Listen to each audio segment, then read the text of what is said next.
Popper's theory of knowledge was presented to the world in 1934. Turing's computation was presented to the world in 1936. Everett's multiverse was presented in 1957. Dawkins' replicators, that was presented in 1976. And then David Deutsch's fabric of reality, that was presented in 1997. And today, 2026, I'm making this video. Hello, my name is Zachary. We're just going to be talking about the 4 strands of the fabric of reality today. It's been about a year since I've learned about David Deutsch and his theories. I'm obviously mostly interested in his theories of aesthetics, his theories of beauty, but he doesn't really go much into that. So what happened was I saw this video called Why Are Flowers Beautiful? I thought it was interesting, but he said a lot of things that I didn't understand. So I wanted to learn more, and I bought his books and I started to learn more. And now I just know a lot about epistemology and all this other stuff, computation and quantum physics. Why do I care about that? Because it's relevant for aesthetics. So I'm going to talk about my current understanding of the 4 strands of the fabric of reality. This is Turing's computation, Everett's multiverse, Dawkins' replicators, and Popper's theory of knowledge. So I want to go over those 4 things. I don't know why I just said it in that order, because that's not the right order, but it doesn't matter. We're going to get into those, and I'm not going to explain really why they are relevant to art today. I just want to get my understanding of those 4 theories. Basic understanding is all I'm going for today. There's a little difficulty in that all of these things are so related to each other that they kind of, it's hard to pick out a particular order for explaining them or describing them, because sometimes they all relate to each other. So essentially this is going to be a video that kind of needs a rewatch. It might need a rewatch because I'm going to be referencing other parts at the wrong times. You'll understand what I mean, I think, as I'm going through it. Okay. First thing we're going to talk about is Turing's computation. Okay, Alan Turing had some theories of computation. He made these in the 1930s, 1936 in particular. He wrote about universal computation. So that's really the main thing that is interesting, I think, about computation. Universal computation, and we also have substrate independence. So 2 things. Ways that the world can be self-similar, and ways that the universe can be self-similar, or different ways of understanding the similarity in the universe. That's the thing to pay attention to. Universal computation, that just means that there's a possibility for an abstract computer to be able to do every possible computation that is possible to happen in the entire universe, in the entire multiverse. We're going to get into that also. Any physical movement that's possible to happen can happen on an abstract Turing machine. I feel like I'm saying that weirdly. What I mean is a regular computer, can simulate any possible motion of any possible system, physical system. This also includes a lot of abstract systems, but I don't think that's entirely relevant. Okay, it's kind of relevant, but that's not exactly what we're talking about right now. Abstract and physical systems can all be simulated on a Turing machine, but not all abstract ones, but a lot of them. So the important aspect there is kind of implicit, is substrate independence. That means that if a computation happens in one area, if a computation happens like on your calculator, you got a calculator going on, you do 1 + 1 = whatever, that computation can happen in your mind also. That computation can also happen in your computer. That computation can also happen with anything. You know, I've got one part of my T set, I've got another part of my T set, I've got 2 parts of my T set. Okay, it makes sense, right? The substrate is independent for these computations, and they are the same computation. That's important. Okay, that's substrate independence, and then I already talked about universality, right? A computer, there is some system that can do all possible computations. That's a computer. It also can happen in your mind. It's pretty trivial. A lot of things can do this, but a Turing machine is what it's described as. That is the system that can simulate any other possible physical motion. Any other physical system can be simulated by a Turing machine. Okay, the next strand of the fabric of reality is Everett's multiverse. Quantum mechanics is what it is. Okay. This one, I thought it was more complicated than I used to think this was complicated, but now I think it's quite simple. The part that's important, remember, I guess I didn't say this in the beginning of this video. I haven't quite organized my thoughts here of how to present this. These are four strands of the fabric of reality, which means that each of these four things are going to be relevant to pretty much everything. I mean, everything, actually everything. These four theories are going to be relevant to everything. So the part about quantum mechanics that is actually relevant to everything is it's quite simple. The obvious thing is that we live in the physical universe. Quantum mechanics describes the physical universe. Everything that we do is a physical thing. All computations are physical movements. Everything is physical. So the laws of quantum physics describe all those things. Okay, that's super basic. That makes sense. Everybody understands that. Fine. Okay, but the very important part is that in quantum mechanics, in the multiverse, the description of all of reality, the multiverse, in the multiverse, any physical system is not going to be exactly determined by the previous physical system. Okay, I'm saying that poorly. I'm not going to say that right. In the multiverse, a physical system is never determined. Okay, maybe not never. In the multiverse, a physical system is not determined to do one particular thing. It is determined to do multiple possible things. Possible isn't the right word here, but whatever. Multiple things happen. In the most simple example, if you have a photon of light and you have that photon of light just going, single photon just going straight, really what's going to be happening is it's determined to go straight, but it's also determined to go kind of curving left, and it's also determined to kind of go far right. It's kind of determined to go in all these different directions. And in the multiverse, it actually does do all of those variations. So that's the important part, that in the multiverse, any physical system will have multiple variations. It will do multiple different things. There's two aspects of this that I like to think about in a simple way. You have the environment and you have the actual physical system. Okay, so in the multiverse, the physical system is going to be differentiated. It's going to be very different. It's going to be doing different things in the same environment. And then alternatively, in the multiverse, you're going to have the same physical system being the same while the environment changes. Those two things are the important aspect about the multiverse. At least that's the important thing that I think currently about the multiverse. With all that, you get to other things about you can start to think about the proportions of the multiverse that have certain systems. Okay, that's interesting and very important. You can get into that stuff too. You can start thinking about how different parts of the multiverse interact with each other, if there's interference. That's also interesting and important, but it's not relevant to literally everything. Okay, the thing that's literally relevant to everything is that some physical systems, is that a physical system will be differentiated in the same environment, or the same physical system will be the same in different environments. That's it. Okay, the next strand is Dawkins. He has this idea, the theory of replicators. Okay, neo-Darwinian evolution, we might call it.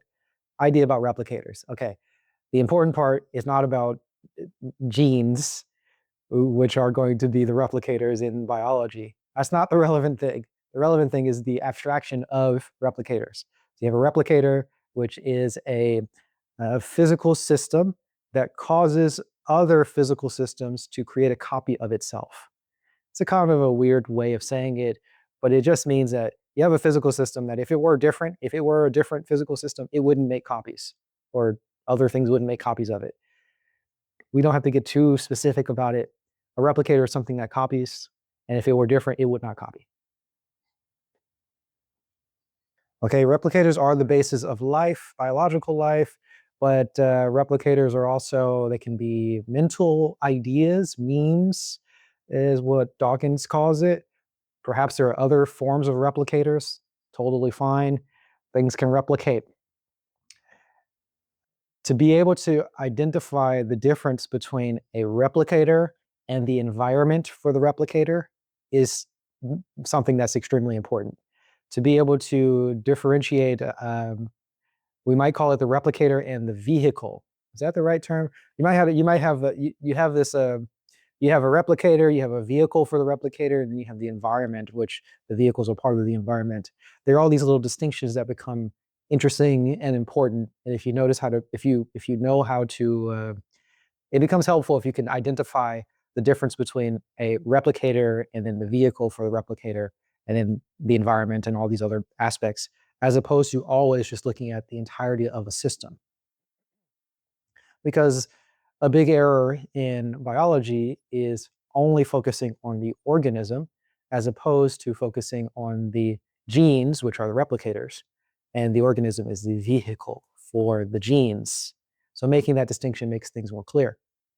And this is tying back into the multiverse. Like I told you, the relation of these things are kind of funky, and I don't know a clean way of ordering it. But back to the multiverse, if I said, like I said, you have a system that will be the same in multiple different environments, or you have a system that will be different in the same environment.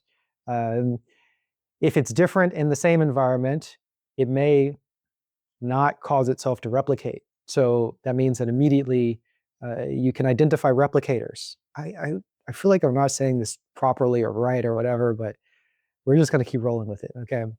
Any physical system will be different in different parts of the multiverse, which means that we can automatically see when that system can replicate. And if there are differences that don't replicate, then you know that those are not replicators. And the ones that do replicate are the replicators. Okay, that's a good distinction. That's an important distinction. And you also know, for example, if you have a system that is a replicator in some environments, but you change the environment, it's not a replicator in that different environment. That's also very important and interesting to know. You need to know that type of thing.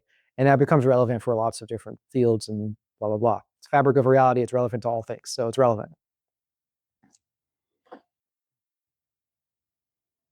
You want to know what is a replicator and where it can replicate.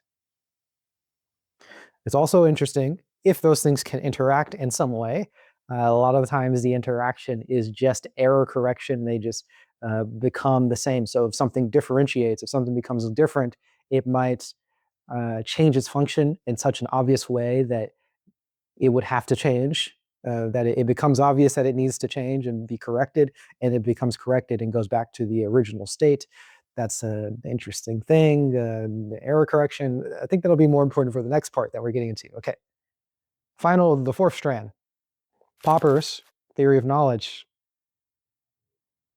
This one is inspired by evolution, but not by replicators. It's inspired by a regular old evolution with variation and selection. So that's kind of the main thing to think about here, is that knowledge must grow by trial and error. Trial and error meaning variation, that's the trial part, and the error is the selection part. Selection, you get rid of the errors, or you make the errors keep making different trials until they become correct.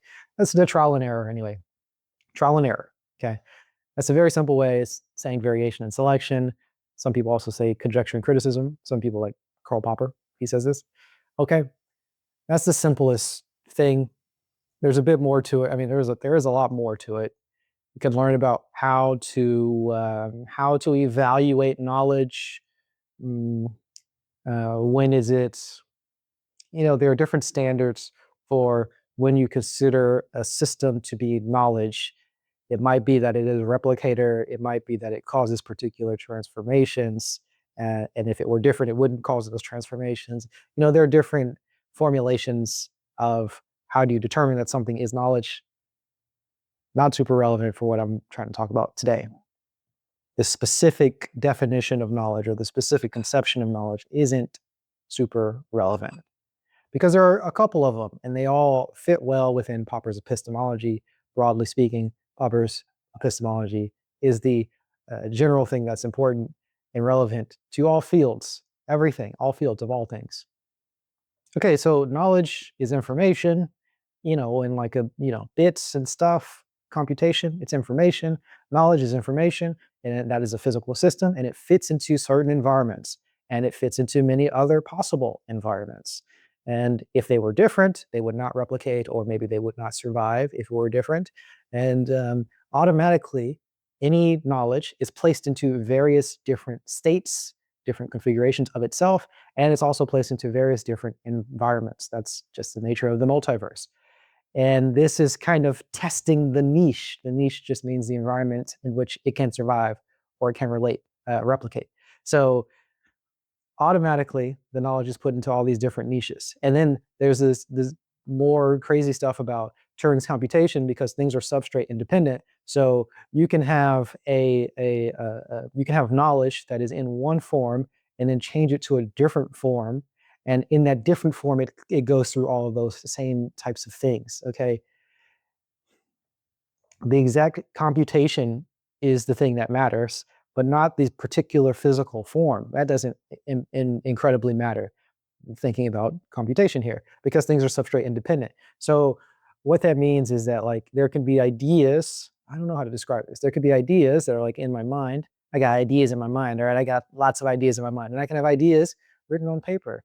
I got ideas on paper too, and I can have ideas on video. And some of those ideas are the same idea. I can have the same idea in my mind, on the paper, in the video, in the airwaves, in your ears. You can have these same ideas in different places. And in each of those different places, it's going to go through different transformations itself, and then it's going to go through different transformations in different environments, and so on and so forth. So even in those different forms, the same knowledge is going to go through all of these differentiations or be put into different environments. So this expands the amount of variation that becomes possible with certain ideas or certain things, because of the nature of universal computation, or rather the nature of substrate independence.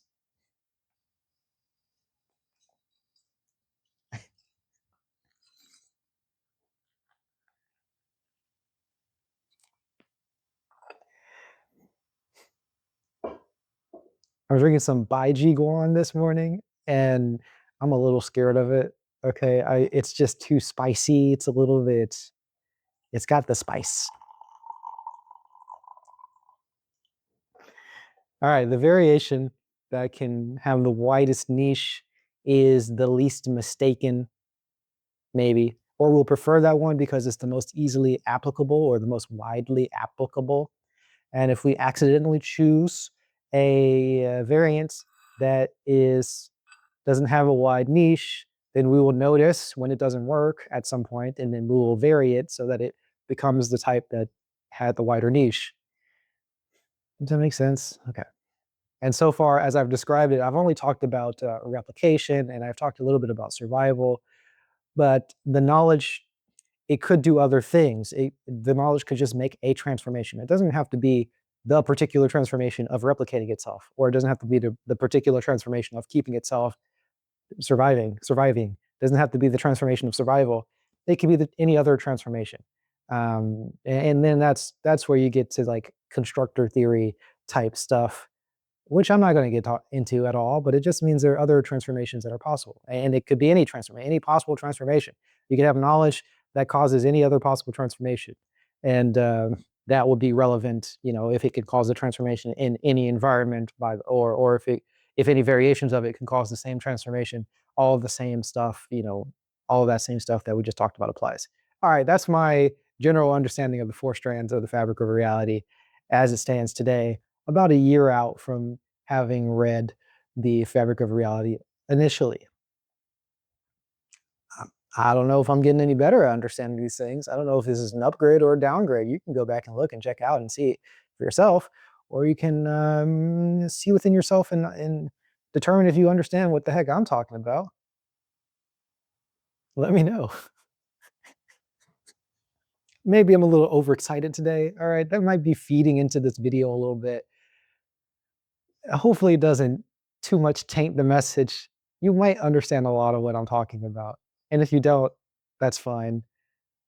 I'll at another point describe all of these things more clearly so that we get a range of different variations for different environment, for different people to understand what the heck I'm talking about. Because not everybody is going to replicate in the same, not everybody has the same environment to replicate the information. Does that make sense what I'm saying? I want to present the information in different ways so that it can replicate in different environments, because there's not one way for this to replicate. All right, I'm trying to tie it in somehow, but it's not really working. All right, just stop the video.